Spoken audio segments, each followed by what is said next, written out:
సైఫ్ కేసుతో తన జీవితం నాశనమైందంటున్న డ్రైవర్. ముంబైలో నటుడు సైఫ్ అలీ ఖాన్ పై దాడి. ఛత్తీస్గఢ్ లో ఓ డ్రైవర్ ను అదుపులోకి తీసుకున్న పోలీసులు.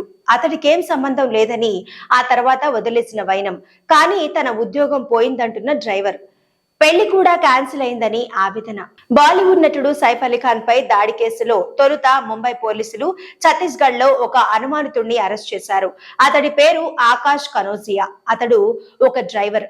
సైఫ్ ఇంట్లో లభ్యమైన సీసీటీవీ ఫుటేజ్ లో ఉన్న వ్యక్తికి ఆకాష్ కనోజియాకు పోలికలు ఉండడంతో పోలీసులు అతన్ని అదుపులోకి తీసుకున్నారు.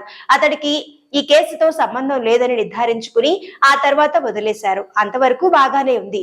కానీ సైఫ్ కేసులో తనను పోలీసులు అరెస్ట్ చేయడంతో తన జీవితం నాశనమైందని ఆ డ్రైవర్ తీవ్ర ఆవేదన వెలుబుచ్చాడు. సైఫ్ కేసులో నన్ను ప్రధాన నిందితుడిగా భావించారు. మీడియాలో నా ఫోటోలు రావడం చూసి మా కుటుంబం తీవ్ర అవమానాలు ఎదుర్కొంది. నా పెళ్లి ఆగిపోయింది. కాబోయే భార్యను కలిసేందుకు వెళ్తున్న నన్ను దుర్గులో పోలీసులు అరెస్ట్ చేశారు. వారు నన్ను కొట్టారు. పోలీసులు వదిలిపెట్టినా అప్పటికే నాకు నష్టం జరిగింది. నా ఉద్యోగం పోయింది.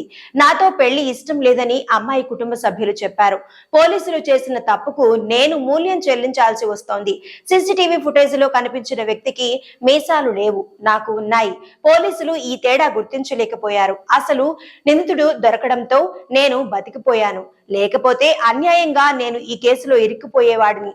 పోలీసులు చేసిన తప్పుకు నా జీవితం బలైంది అని ఆకాష్ కనోజియా వాపోయాడు. ఇక తాను సైఫ్ ఇంటి ముందు నిలబడి తనను ఆదుకోవాలని, ఉద్యోగం ఇవ్వాలని వేడుకుంటానని ఆ డ్రైవర్ వెల్లడించాడు.